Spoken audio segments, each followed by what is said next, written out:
This Manhwa starts off with a young princess drinking tea. Unbeknownst to her at the time, that tea was poisoned by her own brother. A man in royal attire watches from a short distance and grins. She sips the tea, then starts to feel the effects. Dropping the teacup as the poison creeps its way into her system, making its effect known. As it gets harder to breathe, she falls to her knees with her hand over her throat, feeling as though her throat is on fire. She tries to call for assistance. With a look of great worry on her face, she shouts help. Despite the suffering, she suspects the tea leaves were tampered with. Now a man walks towards her. Suddenly she collapses to the ground. Weakened and on the brink of death, she hears her father's voice.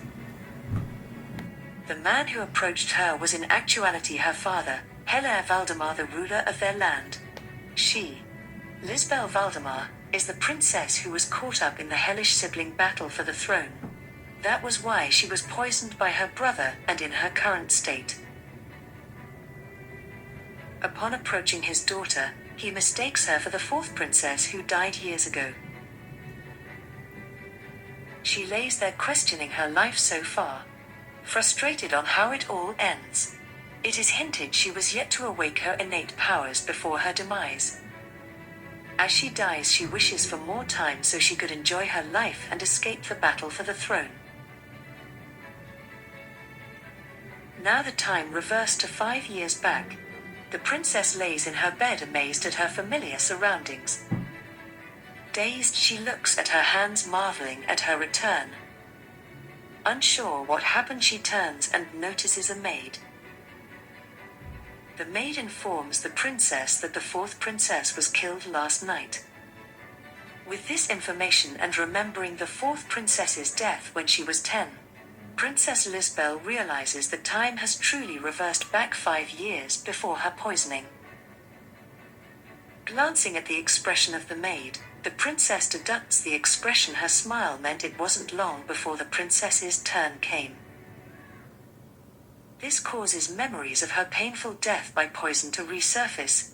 In her mind, the princess thinks the beginning of all the pain seems to stem from the unusual succession ceremony. A backstop of her father's ascension to the throne tells of the events where her father, Lucifer Hela, an infamous tyrant, hid 2 brothers at the temple of the goddess Hela and ascended the throne. During the time, the temple had been stained with blood, and the goddess's wrath led to a curse which hardened his body gradually. 10 years later, before his death, an oracle from the goddess Hela came down. The oracle stated how the strongest of the imperial family will save the cursed emperor of Valdiamir. With Lucifer believing the one who would release his curse would be his most powerful descendant, he declared in front of his 10 children that he would hand over the throne to the strongest child amongst the survivors, inciting his children to prove themselves by any means as the strongest.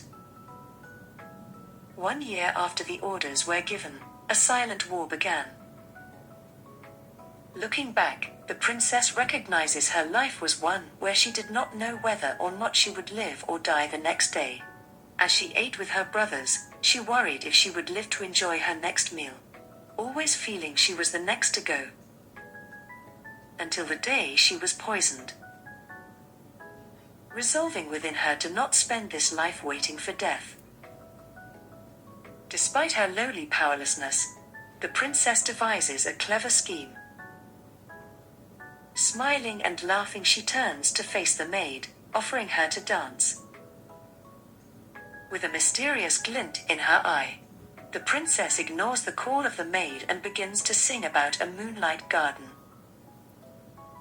Now she twirls and whirls and dances, her face red and flushed. She resolves her plan of escaping the hellish battle of the siblings is to be too crazy to kill. With that, rumors spread through the empire of Lisbel's craziness. considering her madness started on the day of her sister's murder, her act was seemingly convincing. None of her brothers deemed her a threat. Instead, she was looked at as a disgrace. As fingers pointed to her wherever she went, people mocked her and predicted she would die.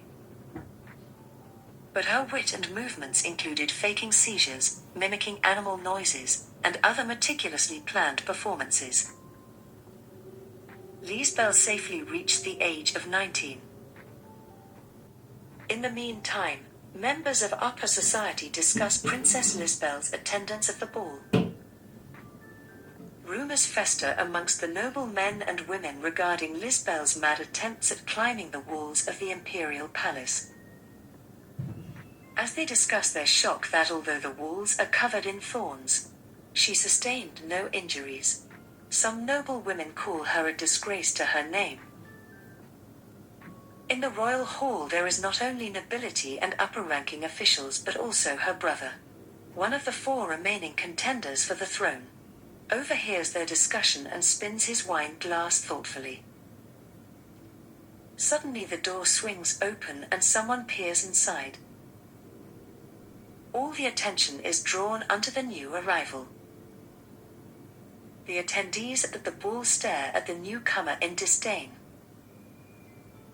Murmurs and gasps echo throughout the space as she smiles. Cutlery clatters as people stop eating to partake in the gossip.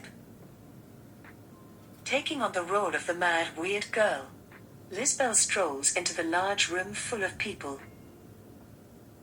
Her feet bandaged and bloodied from supposedly climbing the thorned imperial walls. Mentally she notes everyone's presence, before widening her smile and offering to dance her signature dance, the Moonlight Garden, the same dance she presented the maid when she returned to the past.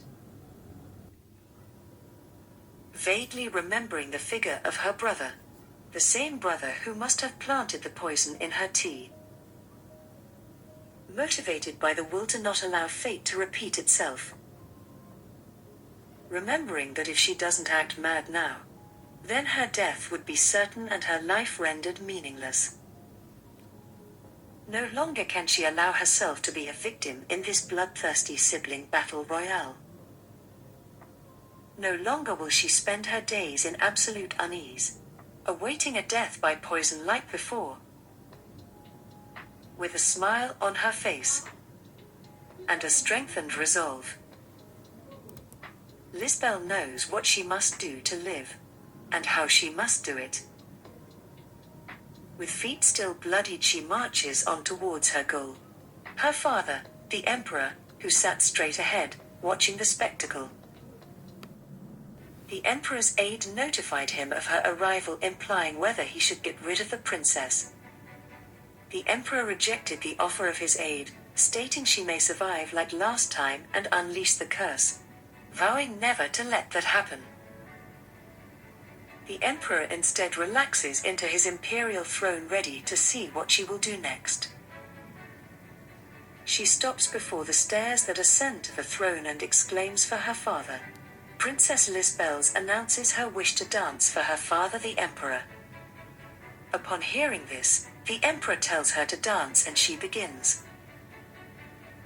Whirling, twirling just as she did for the maid. Singing the song of the Moonlight Garden. Her feet remained bloodied and bandaged. Yet she continued. The dance continues as she leaves a trail of her bloodied footsteps after every step she takes. The brother that overheard the nobles discuss Lisbeth wore a solemn look as he watched his sister dance. He is Prince Roas. The brother that poisoned her in her past life, also known as the Second Prince, Prince Zekel, also wore a solemn expression. Once the dance ended, the princess removed the bandages from her injured feet. She dips her feet in a pool with roses whilst acknowledging the difficulty in maintaining a crazy facade. Her thoughts go back to her climbing the wall. Yet another dangerous sacrifice for a safer life she has had to make. Now, This perilous act was done for the sole purpose of avoiding suspicion, as it was a risky situation which only a madman would do. As she held onto the wall merely by her fingertips, she could barely hear the commotion from people below calling her crazy and suicidal. She smiles at the desired effect of her actions, until she slips and loses grip. This was not what she had planned. This was not intentional. Falling onto the thorns and bristles that lay beneath her. Back to the present. The princess looks wearily at her hands, thankful to not sustain any major wounds. However, the thought of the incident alone made her dizzy. Regarding the current situation with the sibling battle, the fifth prince is dead at the hands of the second prince, leaving only 3 siblings left. The princess's plan is simple, intending to survive the death of one of the 2 brothers. As all attention shifts to the surviving brother, she will use this distraction to run away. Resolving to work hard until then, she bandages her leg again and prepares to leave. She begins to bandage her soles. She is startled by a noise. Alerted, she questions which brother it might be. Rowers? Or Zekel? Prince Zekel, the second prince, enters. His presence puts Princess Lisbel on edge, acknowledging he is quick to catch on. She calms herself down before going to meet him. Feigning her innocent, crazed smile, she greets him, asking what the matter is. As her smile beams, her thoughts are on her freshly cleaned feet, as she regrets washing her feet. Her smile widens as she asks her brother what is the matter again. Unmoved by her smile, he tells her he is aware she went to Villiers Hall that day and danced. Continuing her facade, the princess states she danced and sang for their father. She even asks Prince Zekel if he missed her. She offers to sing for him before he interrupts her by asking if the song she intends to sing is the one she always talks about. Watching with a shadowy gaze, the prince sits as the princess sings and dances, peering at his slightly closed fist. In her mind, she remembers the second prince as the one who poisoned her. She continues to sing. In her mind, she questions whether he noticed anything. He watches on as she performs, his mind thinking more sinister thoughts. Whilst her mind focuses on deceiving him to the best of her ability with her dance, he interrupts her by saying a delegation will be coming to the Empire. She smiles at this news, inwardly thinking on its consequence. Every 10 years the Empire sends a delegation to Valdemar, the powerhouse of the continent. Twirling, she thinks to herself that the delegation acts as inside surveillance. Abruptly, the second prince arises from his chair and confronts his sister. Getting closer, he informs her of the significance of the delegation visit. Smiling menacingly, he reminds Lisbel to be on her best behavior. Noting how their father, the ruler, seems to be smitten by her appearance. With a cold gaze, he says he is different and will not tolerate it. She upholds her facade even when he strokes her face, informing her he wanted to kill the princess that day. Her blood runs cold as she registers his words. She questions how much he suspects her. How did she give herself away? Her smile nevertheless does not wane. She thinks back to what could have given her away, despite her accidentally falling off the wall. It is revealed the second prince watched the spectacle and deemed her one to die alone even without his assistance. She feigns ignorance, changing the topic to her song. She asks the prince if he does not want to take her to the Moonlight Garden, Will he instead kill her? His response demonstrates his disdain, saying there is no reason to dirty his hands with her disgraceful blood. He remarks his wish to see her die a miserable death by herself. Then he comments on her resemblance to her mother. Lisbeth herself, having only heard rumors that her mother was no more than a common dancer, she questions why he brings her mother in this. His face draws nearer to hers as he tells her she will live another day, telling her to be thankful for her madness, calling her his beloved sister. Smiling, she says she loves him as he turns around. Something catches his eye. He picks the object up and tosses it at her. Supposing a maid left some ointment for her leg, he remarks she has a loyal maid. Closing the door, he leaves. Still smiling after he leaves, she waits before dropping the facade, exhaustion evident in her expression. She looks at the curious ointment, thinking it was not there when she first entered the room. Plus, there is no maid who worries about the mad princess. Holding the ointment, she ponders who could have brought it here. Putting aside the presence of the ointment and shifting to the issue at hand. The arrival of the delegation from the Empire.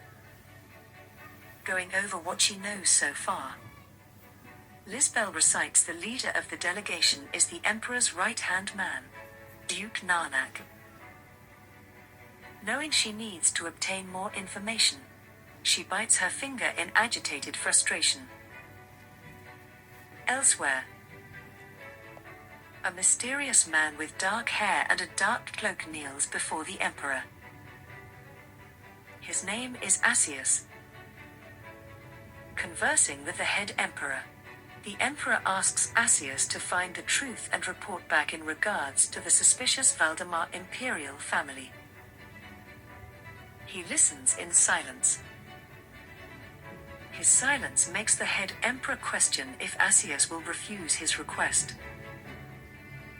In response, the dark-haired man says he will go. The Emperor expresses his surprise at the uncharacteristically enthusiastic acceptance of his offer.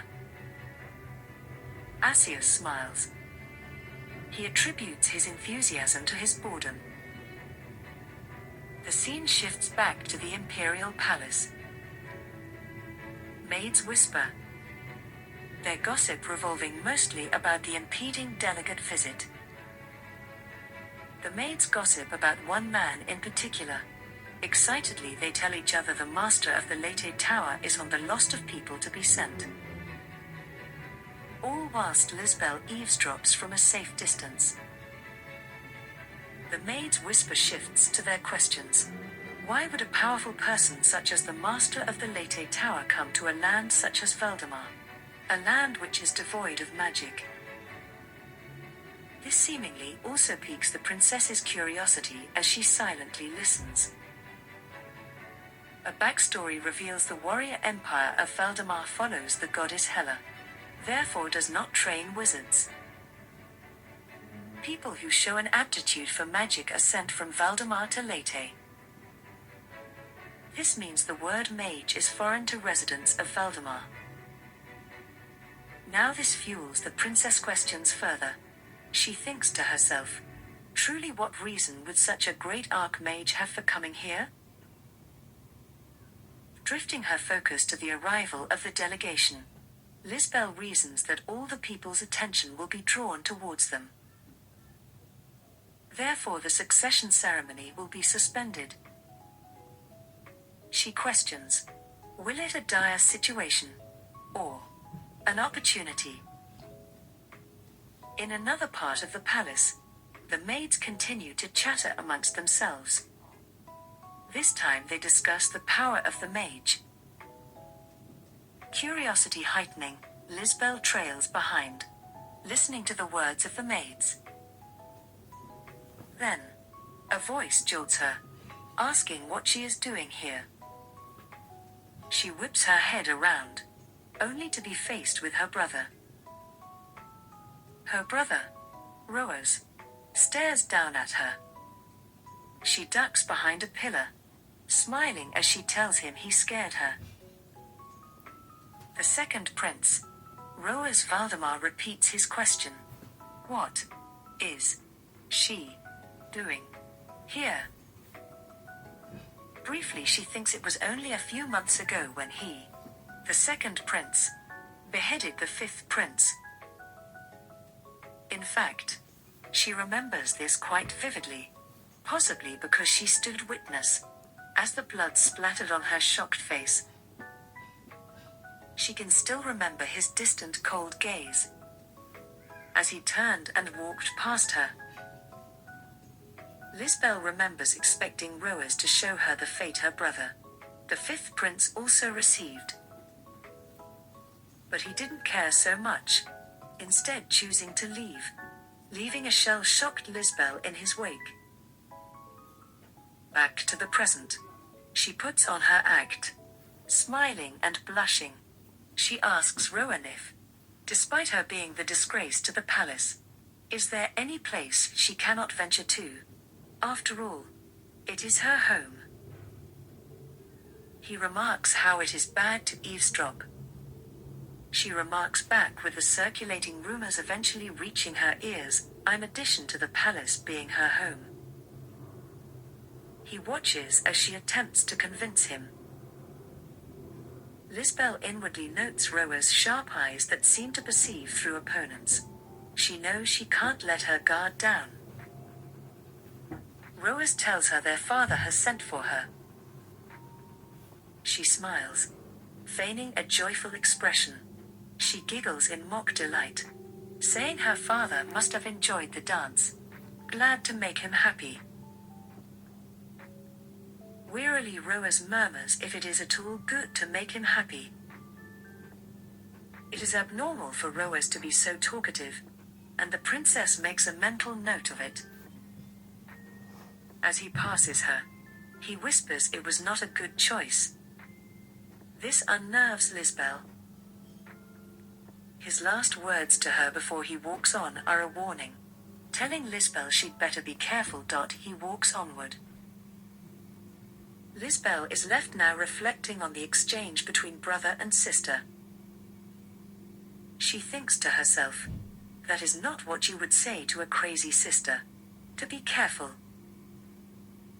She knocks her head onto the pillar she used to hide behind, just a moment ago. Leaning her head back, she laughs, a deep and thorough laugh, startling nearby maids. Her laugh grows to become maniacal, for she could tell with her primal instincts. Lisbel was caught by Roas. The scene shifts to where Lisbel maintains her pretense for the sake of an eavesdropping brother. A maid attempts to discourage her from her madness. However, Lisbel threateningly holds some broken glass to the maid's throat. She smiles as she states Roas slit Isaac's throat. Isaac is the fifth prince who died months ago. Smiling, she continues by blaming the fifth prince's arrogance for his murder. Obviously, the maid is nervous as Lisbel waves the glass to her throat. Lisbel smiles even more. She warns the maid. One more arrogant saying from her, and she will send the maid off like Isaac. Other maids in the room watch in awe. Then Lisbel throws the glass backwards, kicking off her heels as she marches barefoot. The maids, all shaken up, stay silent and avert their gazes from the mad princess.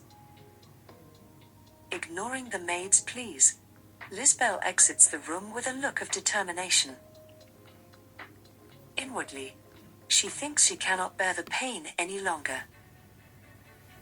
Her mind going back to the ointment. But she stops her thoughts, knowing it could be more dangerous to use ointment provided by who knows. After all, it could be poisoned, and a repeat of her previous fate just won't do. Toughing out the pain, she steels her resolve and heads to her father as she had been summoned. Her mind now goes back to both of her brother's ominous words. She questions what gave her away. First, Zekel's murder threat, clear and direct. I wanted to kill you. Her gaze darkens as she grows tired of Zekel insulting her mother. But Roaz? When did Roaz notice? But more importantly, why did her unpredictable father summon her? She strides on, determined to not let the 3 remaining men in her family win with their mind games. For a second she hesitates.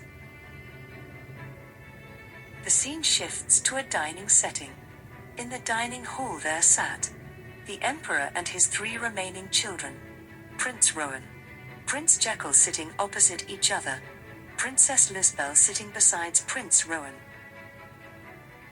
A servant slithers nearby. The annual royal dinner notably increases in its number of vacant seats year by year. Lisbel thinks to herself, the 5th prince that was here last year is gone.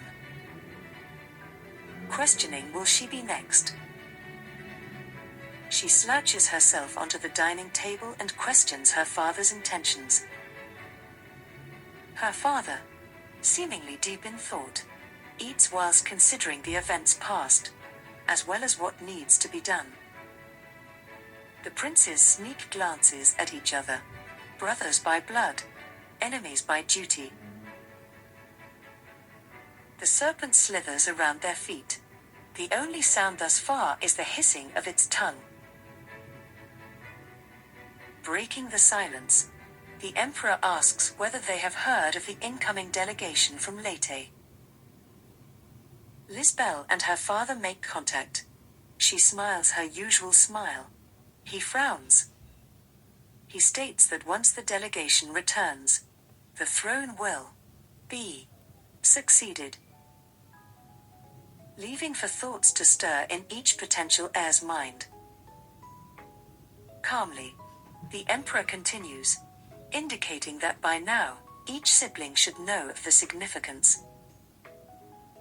This strikes Lisbel because she knows very well that it means the opening of the succession ceremony spells out the end of the truce. Either Zekel will carry the Queen's foreign powers on his back, or Roaz with Knights of the Crown. One way or another, a war will ensue. Lisbel balls her fists on the table, thinking how she will survive such a battle. Lisbel knows her mad act was caught by Roaz. She simply cannot be crazy anymore. Sneaking a glance at her father adds she thinks so. Eerily, he was already glancing at her. And not just glancing. He watched his daughter with a menacing look in his eyes. Naturally, it made her flinch in fear. Abruptly, he commands both princes to leave immediately. A command which Zekel quickly obliges. Roaz on the other hand lingers a little while in silence. The Emperor gives his son a cool side eye. In reality, it was no less than a threat in disguise. Roaz asks his father if there was any particular reason he moved up the date of succession. In response, his father tells him his death is impeding. Therefore succession became a necessity. Looking at his son with a dubious gaze, the Emperor tells him he has no more to say. Thus he should take his leave now. Again, Roaz lingers. This time, his gaze is at his sister. Still unreadable. Lisbel looks at him in genuine innocent confusion. She briefly questions his sanity after her father ordered him twice without obliging. Her father's gaze darkens at the sight of Roaz's lowered one. Finally, Roas takes his leave. This now leaves only Lisbel and her father, the Emperor Valdemar, remaining in the dining hall. Mentally she notes his total lack of movement, an obvious sign of the progression of the curse. Truly, his death is not far at this rate. Then the Emperor asks her a surprising question, one that throws Lisbel off slightly. He asked, who does she think it will be? Her surprise is evident in her expression as she mentally repeats the question. She arises from her seat. In doing so, she tells the Emperor she has no clue who it will be.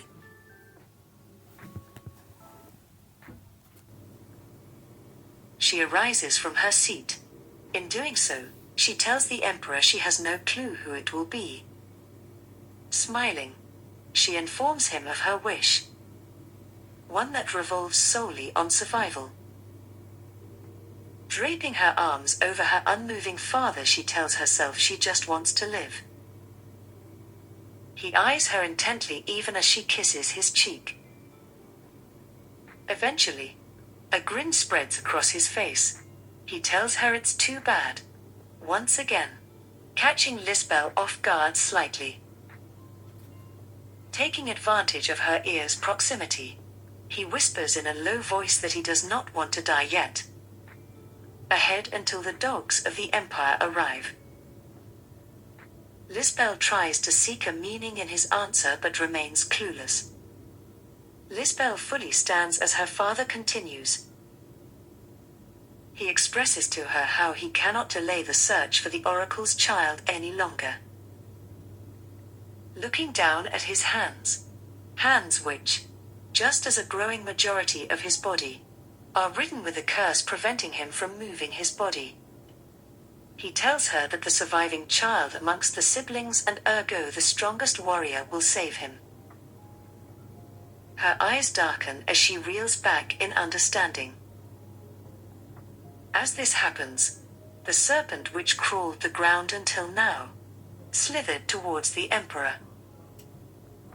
Slithering until it places itself beneath the Emperor's hand. Lisbel surmised the whole purpose of the dinner and his words is to hint at his plans. Not plans to have the throne succeeded, but instead, plans to leave behind one child to break the curse. This means only one thing. The war had long since begun, and she was only caught in its messy crossfires.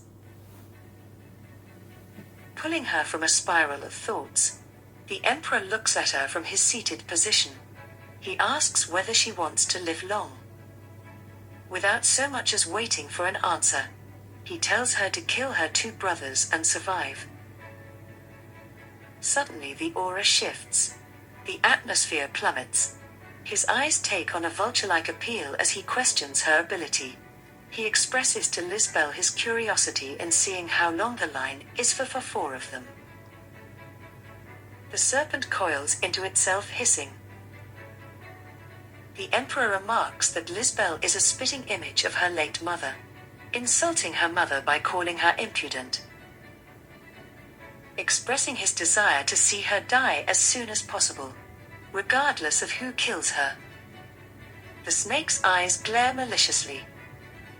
The Emperor continues by saying the sight and resemblance of Lisbel to her mother, one of his ex-wives, is bothersome to him.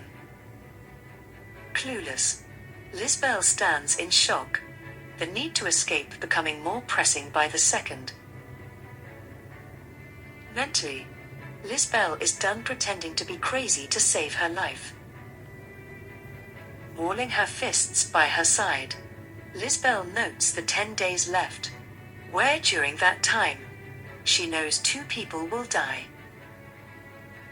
A butler assists the disabled Emperor out, leaving Lisbel, symbolically all alone.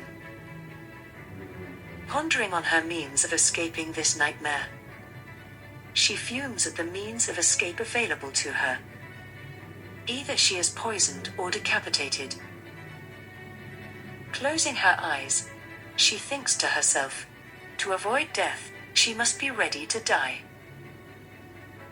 Slamming her palms to the dining table, she contemplates running away despite the chances of her capture. Unaware to her, a dark shadowy figure looms nearby her, in the same room, sword in hand. Her eyes snap open as she whirls in the direction of the figure. But before she can fully turn, a sword is already at her throat. She gasps at the sound of a familiar voice. The voice tells her he did not want her blood on his hands. A familiar voice and those familiar words. Recognizing it as none other than her brother, Zekel. He tells her she shouldn't have reminded him of her lonely mother and her useless dance. Grinning, he hovers above her. When suddenly a blast of light flashes from her fingertips. Her attention drawn to the sudden light, she looks down, questioning its source. With startled eyes, she thinks to herself, it couldn't be. Is the real goddess protecting her? She tests it out just as her brother prepares the kill, stating he will quickly end his beloved sister. She clasps her fingers, prayer hands style, wishing on Hela. Just as he goes to slice her, the flash of light greater than the initial flash emits from her closed palms with her eyes are closed tightly. When the blade makes contact with the princess, Zekel is evidently startled because the light is blinding, causing him to falter. His blade is whipped towards the light. He falls in shock. Roas bursts into the scene with a shared, awestruck expression. Unsure what happened, the princess begins to lose consciousness. Fainting from exhaustion, she falls into darkness. With a maniacal, crazed expression, Zekel composes himself and slams the table. He asks what just happened with that crazy princess and that sudden light. Glancing at her laid figure, Roas, also starstruck, looks down at her unconscious figure. With the darkened gaze, Zekel asks whether she's dead, only to be met with the still illuminating beams of light from the unconscious princess. A light so bright that Zekel is forced to cover his eyes. Zekel obviously in panic, as well as Rowan, both not knowing what to make of the situation. They look back as the light that shone so brightly begins to wane and dull. In its wake they realize in utter shock, the crazy princess has gone. Elsewhere, the scene shifts to an area littered with tents. Men cluster around a fire at the campsite whilst discussing the issues within the Valdemar royal family. Arceus is nearby. He thinks to himself the situation is troublesome. He reflects on the situation thus far. It was important he and his men arrived 10 days early as per the inspection regulations. Ordinarily, Arceus would have rejected the delegation invitation. However, he was gripped by a strange intuition. If his premonition is correct, then he is sure to have come across a rarity. A man in royal attire instructs the men to take a rest and move at night, warning them to be careful, so as not to alert the royal family. The man walks towards Arceus, calling his name. Arceus responds in kind, calling him His Excellency. The royal man in white compliments Arceus on his handsome looks. He goes on by telling the mage his handsome looks alone is sufficient to conquer the continent, even without his title and abilities as a great mage. Arceus grumbles in acknowledgement because he hears it a lot. Wearily, Arceus looks into the distance. He asks himself what the sudden feeling he receives is. Touching his ear piercing, he thinks a file. He instructs the so-called veil to locate the source of the feeling. The man in royal clothes starts lecturing Arceus on the importance of doing reconnaissance on the royal castle in advance to their arrival. Arceus, unperturbed, notes the wind is cold. This interrupts the lecture of the royal man as he questions what the mage said. Now fully distracted from his speech, the royal man repeats Asia's statement about the cold wind, instead expressing he is dying of heat. Asia stays silent as he emits some sort of gust. Already understanding Asias is using his magic to cool himself, the man in royal clothing just looks blankly. Asias now more clearly senses the feeling he felt earlier. Inwardly he thinks, he has found it. Turning to face his companion, he acknowledges him as His Majesty. The man shivers, tucking his hands under his armpits for warmth. Evidently, Asias shared the cold breeze to him. Asias states there is still time remaining, a statement which confuses the man in white. Will Asias locate and unite with Lisbel? Will Lisbel be killed off by then? Much to be discovered. Comment if you would like part 2 and who the most mysterious character is. Don't forget to like, comment, share and subscribe for more manhwa amazing explanations.